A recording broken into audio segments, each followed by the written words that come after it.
So I'm here with Peter Cohen of Amazon, and Peter has long been a pioneer in this field. So Peter, you've been looking at cloud computing since the days when it was really just a shared service for Amazon and you were trying to figure out how to monetize it.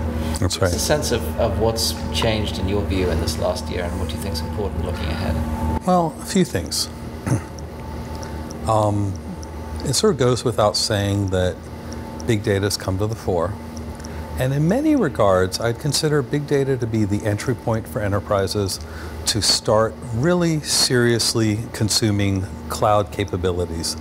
Until now, a lot of the use cases have been related to departmental applications where the risk reward was commensurate with how they were willing to operate. But suddenly everybody is going on about how do you get value out of these huge data assets that people have been collecting over years, and the only way to really do it economically is to use cloud-based services. And certainly that's been an area where we've seen a lot of traction with customers, but I think more importantly, and perhaps more significantly to what's going to happen over the next year or two, is that in the enterprise, this use case has woken up a lot of people to the need to more broadly apply cloud computing to line of business applications and core enterprise applications. But one of the challenges that customers face is that they've made a tremendous fixed cost investment in the infrastructure and applications they've been building over the last 20 or 30 years. They're not going to throw that away. So the question I ask myself is, how do you bring the benefits of cloud-based computing to these customers while preserving the processes, practices, procedures, and also, very importantly, the investment in sort of the human capital that they've built up over the years to manage these applications? How do you cast cloud computing into their environment and their way of solving problems in a way that preserves the benefits of variable-based consumption, while at the same time meeting their governance, compliance, audit, and control requirements? And I don't want to go too far out on a limb, but if I think about the CIO today, he basically has two jobs. He's a job that is his, I'll sort of call it his day job, which is managing the on-premises resources required to deliver compute-oriented value to the enterprise. But his real job, and I think the job that we've lost sight of, is he is responsible for managing the risk of IT to the corporation.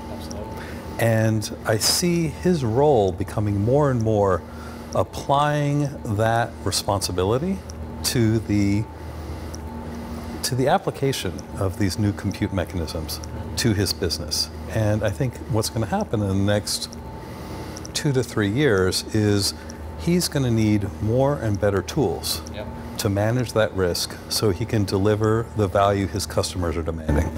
And if you step back for a second, and I'm not sure how much of this resonated for you in the survey, but one of the things that was very obvious is that there's a certain set of things that are outside of the CIO's control right now. For example, the BYOD and BYOC, bring your own cloud services model, because people just are expecting to be able to use whatever it is they use at home at work as well, whether that's their social network or it's their data or it's their files and documents, etc. How do you think that's going to impact in this next year or two? Well, I think you're already seeing it where vendors are providing capabilities around provisioning and management of these devices, and they're employing this sort of single point of entry to the enterprise that ensures that the devices have policies that make them compliant with the governance responsibilities of the enterprise. But the device is easy. I mean, I think that's the least of the problems. It's when people start bringing their own cloud services we talk about it. So, you know, they're using whatever it is at home to build up their, you know, profile, to have their single sign-on, to, you know, put their files and data together, to, you know, create their social networks. They walk into work and they say, guess what? That would be really incredibly important to me to be able to continue to use when I'm doing my prospecting, for example, to use my social network to my advantage, to reach people, etc. How do we connect the dots between those, you know, bring your own cloud services and the enterprise cloud services to make these things seamless for users and indeed, you know, still within compliance for enterprises? Well, if I had an answer, I'd give it to you. But I think I can perhaps share some perspectives on what the solution will look like.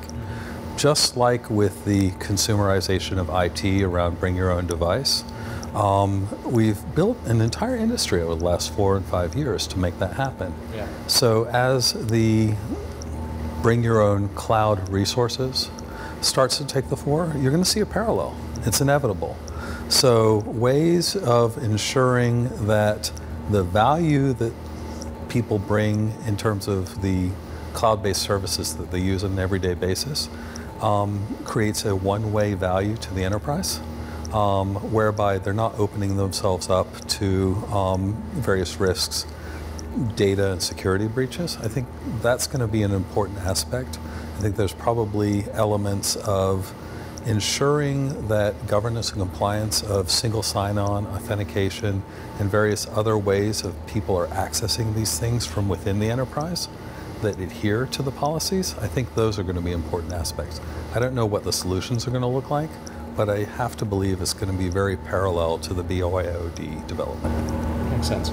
So just to take a broad perspective for a second, what resonated for you in the survey this year? What I saw was less of a concern around the sort of fundamental security issues that have always been a blocker for people in the past, and people getting more concerned about how do they safely deploy what have considered to be, up until now, more high-risk types of applications and processing. That they are asking themselves that question, I think is amazing.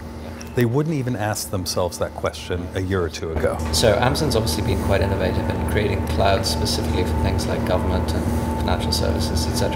Can you give us a sense of what's behind that and why we had to do that? Well, if you sort of think back over the years, we spent a lot of time collecting sets of 3, 4, and 5-letter acronyms around various security, compliance, and auditability things, right?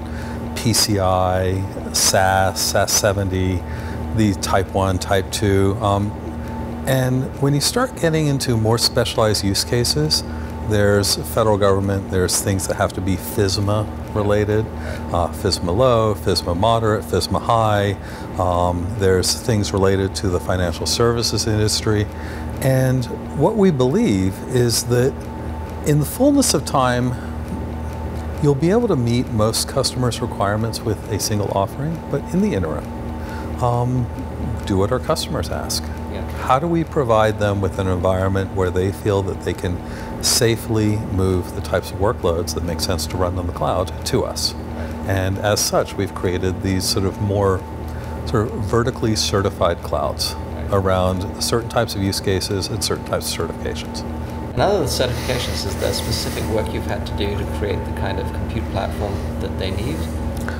Yeah, certainly certainly with something like GovCloud. Yeah.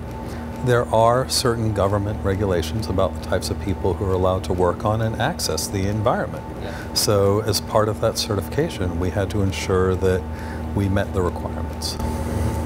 And if you step back and you look at, what's obviously been a very clear signal from the survey, which is that people believe that the hybrid movement's going to take place. Mm-hmm.